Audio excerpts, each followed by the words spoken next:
नमस्कार, हरिभूमि टीवी के news bulletin में आपका स्वागत है और आइए फटाफट अंदाज में नजर डालते हैं आज की प्रमुख खबरों पर।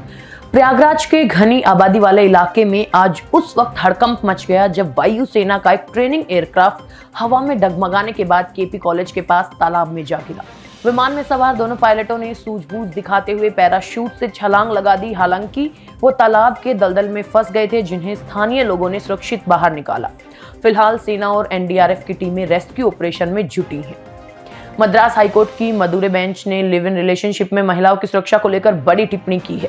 एक अग्रिम जमानत याचिका को खारिज कर जस्टिस एस श्रीमती ने कहा कि पुरुष अक्सर आधुनिकता का हवाला देकर लिव इन में आते हैं, लेकिन रिश्ता बिगाड़ने पर वो महिलाओं को ही दोषी ठहराने और उनके चरित्र पर सवाल उठाने लगते हैं।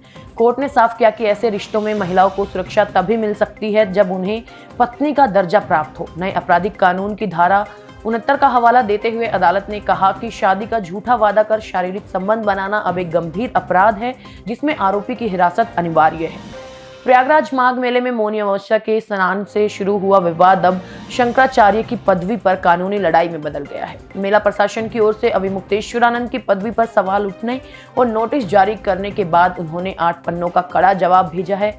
अभिमुक्तेश्वरानंद ने प्रशासन से इस कदम को असंवैधानिक और दुर्भावनापूर्ण बताते हुए 24 घंटे के भीतर नोटिस वापस लेने की चेतावनी दी है।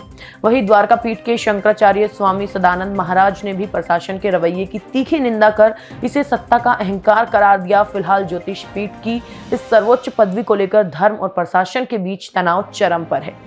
प्रयागराज माघ मेले में शंकराचार्य स्वामी अभिमुक्तेश्वरानंद के साथ हुई धक्का मुक्की और ब्राह्मण बटुकों पर लाठी चार्ज के विरोध की आग अब हरिद्वार तक पहुंच गई है। जी हां, हरिद्वार में ब्राह्मण समाज और कांग्रेस नेताओं ने अपना सिर मुंडवाकर योगी सरकार के खिलाफ बड़ा विरोध दर्ज कराया है। मुंडन कराने वालों में पूर्व मेयर अनीता शर्मा के पति अशोक शर्मा भी शामिल हैं। प्रदर्शनकारियों ने आरोप लगाया कि भाजपा सरकार में ब्राह्मणों का शोषण हो रहा है और गंगा स्नान के लिए अनुमति मांगना शर्मनाक है। उन्होंने चेतावनी दी कि यदि प्रशासन ने तुरंत माफी नहीं मांगी तो इस आंदोलन को देशव्यापी स्तर पर उग्र किया जाएगा।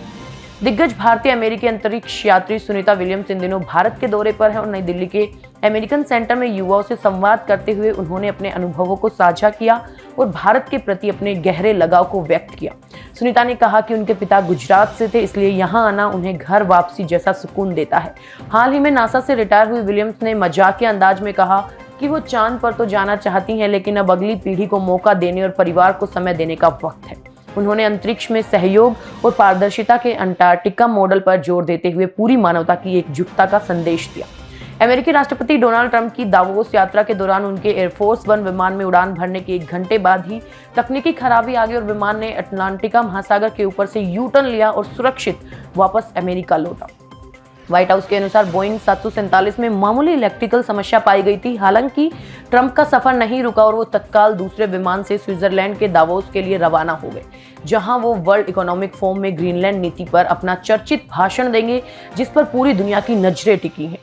उत्तर भारत के कई राज्यों में मौसम का मिजाज बिगड़ गया है। राजस्थान के सीकर में घने कोहरे के कारण हुए बस ट्रक हादसे में 10 लोग घायल हो गए।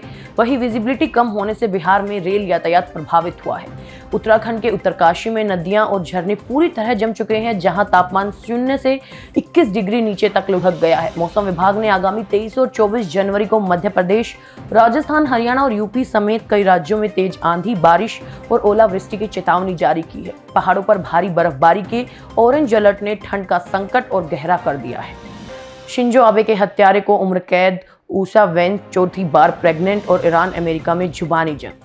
दुनिया भर से बड़ी खबरें सामने आ रही हैं। जापान के पूर्व प्रधानमंत्री शिंजो आबे की हत्या के 4 साल बाद कोर्ट ने दोषी तेत्सुया यामागामी को उम्र कैद की सजा सुनाई है। वहीं अमेरिका से सुखद खबर है कि उपराष्ट्रपति जेडी वेंस की पत्नी ऊषा वेंस जुलाई में अपने चौथे बच्चे को जन्म देंगी। दूसरी ओर वैश्विक तनाव भी चरम पर है। राष्ट्रपति डोनाल्ड ट्रंप ने ईरान को उन्हें नुकसान पहुंचाने पर तबाही की चेतावनी दी है, जिस पर ईरान ने भी पलटवार किया है। इसके अलावा अमेरिकी वित्त मंत्री ने रूसी तेल खरीदने वाले देशों पर 500% तक भारी टैरिफ लगाने का प्रस्ताव देकर नई आर्थिक हलचल पैदा कर दी है। जापान के पूर्व प्रधानमंत्री शिंजो आबे की हत्या के मामले में कोर्ट ने ऐतिहासिक फैसला सुनाया है। दोषी तेत्सुया यामागामी को कोर्ट ने उम्र कैद की सजा दी है। यामागामी ने 8 जुलाई 2022 को एक चुनावी सभा के दौरान खुद की बनाई देसी बंदूक से आबे की गोली मारकर हत्या कर दी थी। आरोपी ने अपना जुर्म कबूलते हुए बताया था कि वो यूनिफिकेशन चर्च के साथ आबे के संबंधों से नाराज था, जिससे उसके परिवार को आर्थिक रूप से बर्बाद कर दिया था। अमेरिकी राष्ट्रपति जेडी वेंस और उनकी पत्नी उषा वेंस ने एक सुखद साझा बयान जारी किया है। भारतीय मूल की उषा वेंस जुलाई के अंत में अपने चौथे बच्चे को जन्म देंगे और इस समय पूरा वेंस परिवार बेहद उत्साहित है। जेडी वेंस और उषा की मुलाकात येल लॉ स्कूल में हुई थी और उनके पहले से 3 बच्चे इवान, विवेक और मिराबेल है। दंपति ने इस दौरान बेहतरीन स्वास्थ्य सेवाओं के लिए सैन्य डॉक्टरों और स्टाफ का आभार भी व्यक्त किया है। अमेरिकी राष्ट्रपति डोनाल्ड ट्रंप और ईरान के बीच तनाव एक बार फिर खतरनाक स्तर पर पहुंच गया है। ट्रंप ने सख्त लहजे में कहा कि यदि ईरान ने उनकी हत्या की कोशिश की तो अमेरिका ईरान को पूरी तरह तबाह कर देगा। इस बयान पर ईरान ने भी पलटवार करते हुए कहा कि उनके सर्वोच्च नेता के खिलाफ कोई भी आक्रामक कदम बर्दाश्त नहीं किया जाएगा और वो पूरी दुनिया को आग में झोंक देंगे। ये जुबानी जंग वैश्विक सुरक्षा के लिए चिंता का विषय बनी हुई है। गोरखपुर के कैंट थाना क्षेत्र में मंगलवार देर शाम जन्मदिन मना रही युवती ने कहासुनी के बाद पिस्टल निकाल ली और सड़क पर बर्थडे सेलिब्रेशन के दौरान विवाद में युवती ने एक युवक को गोली मार दी, जो युवक के ड्राइवर को जा लगी। लोगों ने बहादुरी दिखाते हुए आरोपी युवती और उसके 2 साथियों को मौके पर ही दबोचकर पुलिस के हवाले कर दिया। पुलिस जांच में चौंकाने वाला खुलासा हुआ कि आरोपी अंशिका के महंगे शौकों ने उसे अपराधी बना दिया था और वो 3 महीने पहले हुई एक थार चोरी के मामले में फरार चल रही थी। ड्रामा क्वीन राखी सावंत ने एक बार फिर 2006 के मशहूर किस विवाद को हवा देकर सुर्खियां बटोर ली हैं।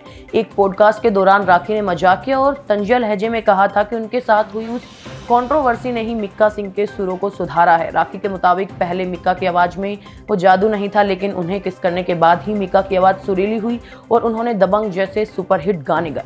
राखी ने यह भी दावा किया कि उसी विवाद ने मिक्का को बॉलीवुड में असल पहचान दिलाई। हालांकि 17 साल चले इस कानूनी मामले को दोनों ने 2023 में आपसी सहमति से सुलझा लिया था।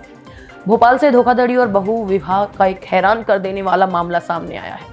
शहर के एक वकील तबरेज उल्लाह ने निकाह करने वाली महिला के असल में 4 पति निकले। महिला ने अपनी पिछली शादियों और तलाक की जानकारी छिपाकर वकील से निकाह किया था।